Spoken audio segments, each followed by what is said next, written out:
Para cerrar, tenemos a Ricardo Coni la tarde de hoy. Es abogado, magíster en Economía y Finanzas de la Universidad Pompeu Fabra de Barcelona, experto en Derecho Societario y Neurociencias Jurídicas.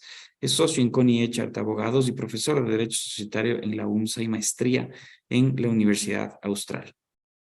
Para cerrar, con broche de oro, Connie nos va a ayudar, nos va a presentar la ponencia sobre el abogado frente al conflicto societario. Así que, Ricardo, es Perfecto, un placer tenerte esta tarde con nosotros. El foro es tuyo.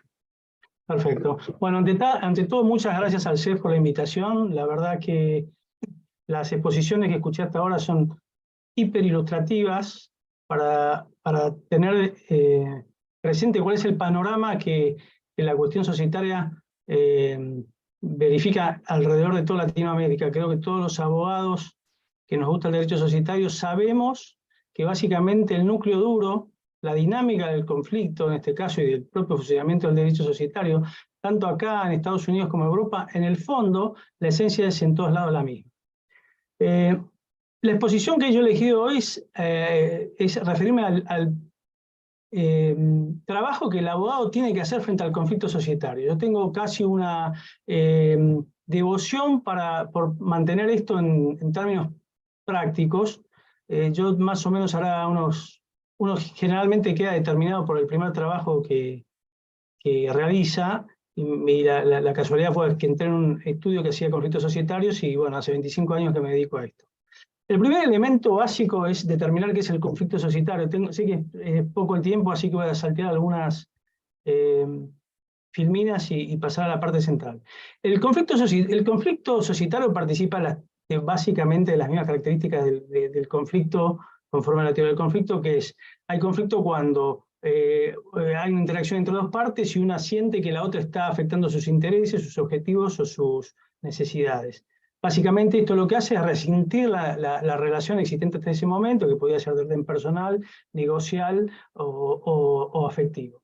El conflicto societario tiene una particularidad, que es que se lleva a cabo o se verifica en el marco de una sociedad comercial, que es una estructura detallada, regulada finamente, en donde lo que se busca básicamente es lograr un funcionamiento, una gobernabilidad del ente, lo que también se busca es equilibrar las relaciones internas y unificar en alguna medida la actuación frente a terceros de la sociedad.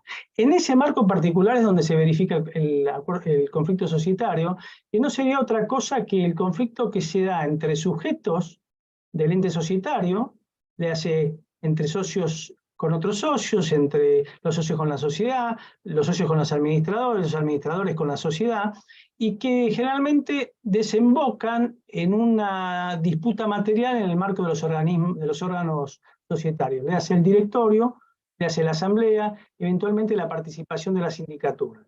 Este conflicto societario presenta básicamente unas características que son importantes reconocer porque son las peculiaridades.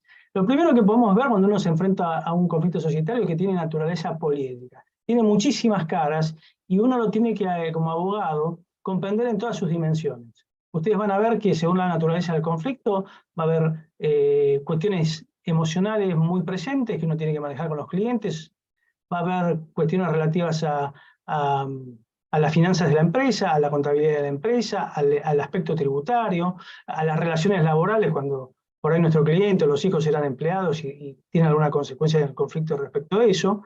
Después, otra cosa que tiene, que creo que todos los que somos abogados lo sabemos y se estuvo hablando hasta ahora, es muy difícil la solución del conflicto societario en sede judicial. Los conflictos societarios duran años, yo participaba de muchos, nunca vi que un juez pudiera haber definido una negociación en función de una sentencia de manera equitativa y darle fin a un conflicto de manera definitiva. También es muy consumidor de tiempo, lleva a la necesidad que hagamos acciones judiciales todo el tiempo sostenidamente, impugnación de una asamblea tras otra, impugnación de un acto tras otro, de un balance, etcétera, y eso se repite en el tiempo y hace que el conflicto generalmente se estabilice. Se desarrolla también en un ámbito privado, no solamente judicial. Lo que vamos a ver es que exuda muchísima emocionalidad. Ustedes saben que los conflictos generalmente se perciben como una acción, como emoción, que cuando el sujeto siente, expresa lo que siente, desprecio, bronca, ira, ¿cómo se llama? Descreimiento. Después está la verificación del conflicto como percepción, es cuando el sujeto percibe el conflicto y que hay una narrativa expositiva del conflicto donde él ve o no debilidades, y después está como acción, es cuando el sujeto quiere actuar, y generalmente pueden ser acciones fuertes, destructivas muchas veces, o acciones conciliadoras. El otro tema que es importante es que repercute en la organización. Ustedes cuando tienen conflictos, sobre todo en sociedades cerradas, muy intensos, los sujetos a veces dejan de lado las necesidades de la administración por concentrarse en el conflicto, y eso, en definitiva, termina en redundancia en daño para ambas partes. Después presenta variaciones de intensidad. Ustedes pueden tener conflictos que se mantienen muy intensos en un momento, después frena y después vuelve a aparecer dicha intensidad, y generalmente no presenta soluciones contractuales. ¿Qué significa esto? Que en los contratos, los estatutos, eventualmente en los acuerdos de accionistas, ustedes no van a encontrar este tipo de soluciones. Otra cuestión central es qué tipo de conflictos existen. Ustedes van a encontrar que hay conflictos de poder. Estos conflictos de poder son aquellos en que una parte impone a la otra el poder relativo que tiene en el marco de la compañía.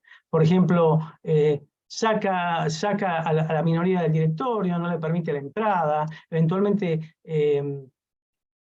también afecta a los hijos del otro socio en cuanto a las actividades que venía desarrollando, de alguna manera establece políticas de pago de honorarios que son en beneficio del mayoritario y en desmedro del minoritario, busca la debilidad económica del minoritario. Hay también pactos que nacen de la violación conflictos que nacen de la violación de los pactos parasociales. Después tenemos los conflictos económicos, son en general aquellos en donde una de las partes tiende a beneficiarse económicamente en desmedro de otros. Por ejemplo, aumento de capitales innecesarios que lo único que tienen por objetivo es licuar al minoritario. O fijar, no repartir dividendos y fijar altos honorarios para que el administrador se cobre lo que no se cobra vía dividendos. Aducir políticas de autofinanciación para justificar por qué no se reportan los dividendos. Otra de las cuestiones que también pueden ocurrir es problemas respecto a la evaluación de la parte de un socio en caso de derecho de receso, cuando se quiere ir de la sociedad, con relación a las primas de emisión, no estar de acuerdo en la evaluación de una prima de emisión en un caso de una fusión, conflictos relativos a la liquidación, cuando el mayoritario nombra liquidador, o eventualmente valúa en función de parámetros que no son los acordes al valor de la sociedad. Hasta ahí, básicamente, vamos a ver que son conflictos que podemos verificar cualquiera que se asome la nariz a este tipo de actividades societarias. Y después están los conflictos familiares, que son particulares, porque ahí lo que vemos es la presencia de una gran impronta psicológica y emocional. Generalmente las familias están relacionadas desde antes, se incorporan nuevas generaciones, hay conflictos entre las viejas y las nuevas, muchas veces hay una confusión de las cuentas y el patrimonio personal y el de la sociedad. Ustedes lo saben bien, en las sociedades familiares generalmente retiran plata a la caja los días viernes sin saber si hay capital de trabajo el día de mañana para mantener esos retiros. Hay disputas en relación al organigrama en cuanto a qué hijos coloca cada familia en qué lugar, nombramiento de familiares que no son idóneos, a pesar de no tener un título reciben salarios que no son equitativos, o que generan problemas con los administradores que sí son idóneos. En general, también deriva en un conflicto con relación a cómo va a ser el ingreso de las nuevas generaciones en la compañía. Ahora bien, ¿qué tiene que hacer el abogado frente al conflicto? Lo primero que tiene que darse cuenta que es uno de los trabajos, una de las tareas de mayor intensidad que se le puede presentar a un comercialista, por todo lo que dijimos, por todas las aristas que presenta. Segundo, es una tarea en donde se le tiene que poner el cuerpo. El conflicto, la actuación judicial, la actuación en asambleas, las impugnaciones, la preparación de los votos, las expresiones en el marco de los actos colectivos, requieren un aplomo y una necesidad de que la voz sepa de lo que está hablando. Lo primero que tiene que saber es descubrir la dinámica del conflicto. Este es un conflicto corto por la naturaleza que presenta o largo en el tiempo. ¿Cómo tengo que preparar uno u otro conflicto? ¿Es un conflicto de rápida resolución? ¿Es un conflicto o es solamente un problema o un inconveniente? ¿Se trata de un conflicto en sociedad abierta o sociedad cerrada? Esto es importante porque en las sociedades abiertas es más impersonal. Generalmente las sociedades abiertas son más grandes. Los conflictos con el administrador, el accionista mayoritario, se disputan con estudios grandes, por lo general, con criterios más comerciales y donde hay menos inmediación personal. Y esto es importante porque la dinámica del conflicto y el trato es diferente. En cambio, en las sociedades cerradas, generalmente se trata de amigos, pocos socios, no hay posibilidad de vender porque no hay un mercado de la participación, hay desorganización administrativa, hay limitación en la información que se le brinda a los socios. Todo eso también supone comprender esta dinámica y entender cómo debemos proceder según se trata de una sociedad abierta o cerrada. ¿Qué características debe desarrollar un abogado? El abogado básicamente, si ustedes me preguntan, cuando encara este tipo de tareas, tiene que saber que va a tener que adaptarse a un procedimiento que requiere mucho tiempo, sobre todo al inicio, y mucha concentración.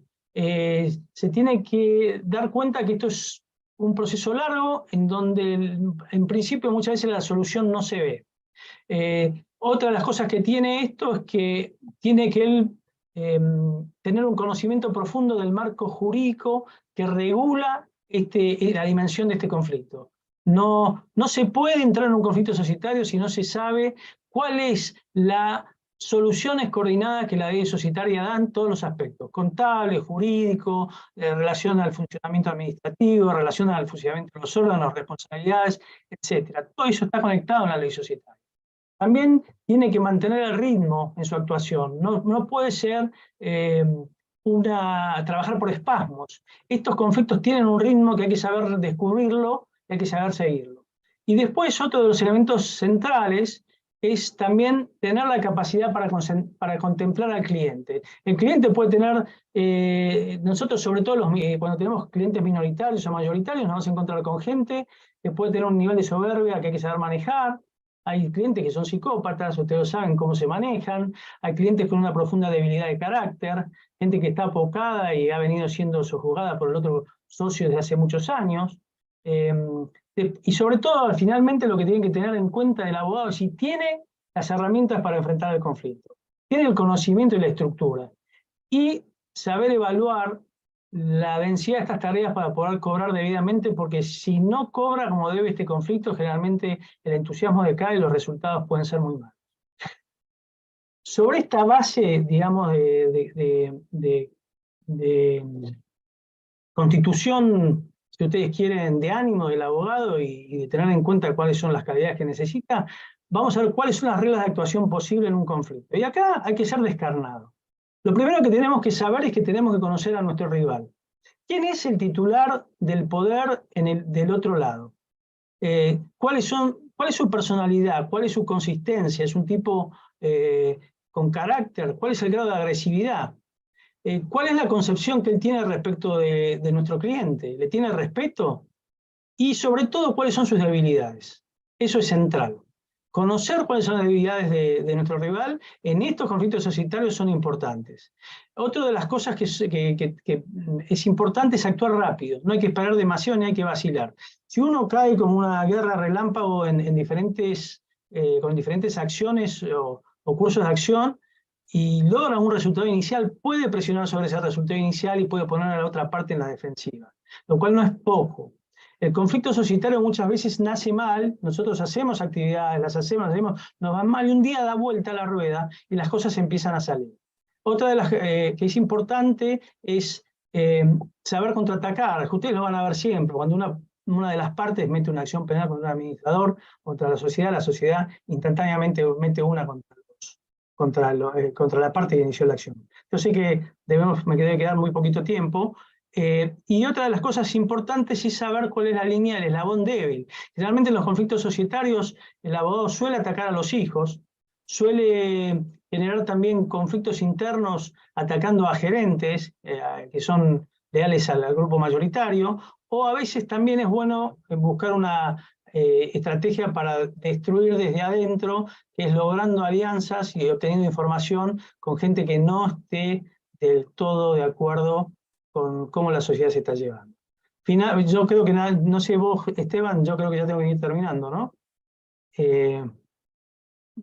Sí, gracias, Bueno, sí. ¿ya está? Se va Bueno, cerrando. y ya para cerrar, el abogado que inicia el asesoramiento en un conflicto de estos tiene que tener en cuenta el conocimiento básico del derecho y muchos expedientes que son necesarios. Tiene que saber qué significa el interés social en sus diferentes variables, la variante institucional y contractual, porque uno defiende posiciones de uno u otro lado y saber de qué se tratan estas dos variantes del interés social son importantes. ¿Qué significa el abuso de mayoría? ¿Cuáles son sus límites y cuáles han sido las decisiones al respecto? Lo mismo sobre el abuso de minoría y realmente sobre el obstruccionismo en el funcionamiento de los órganos sociales, en los cuales es básico entender qué pasa cuando una parte obstruye el funcionamiento del medio y qué resoluciones tomar in situ para evitarlo. Los medios de presión y los medios son los que todos sabemos. Acciones de responsabilidad individuales, sociales, intervenciones, acciones de nulidad de contrato, acciones, ¿cómo se llama? Medidas cautelares, suspensiones de asamblea, etc. Son todos los medios que las leyes generalmente a lo largo de toda Latinoamérica contemplan para que un abogado pueda abocarte a este conflicto societario y bueno, que en definitiva, para terminar, creo que no tiene la posibilidad de una solución adecuada en el marco de los tribunales. Así que bueno, muchas gracias. Esto era medio largo, pero he tratado de sintetizar lo máximo que puedo. Excelente, muchísimas gracias, Ricardo, ha sido muy interesante. Simplemente en vista del tiempo, si nos ayudas con la presentación, quitando a Ricardo de la pantalla, Sí, eso. ok. Vamos a hacer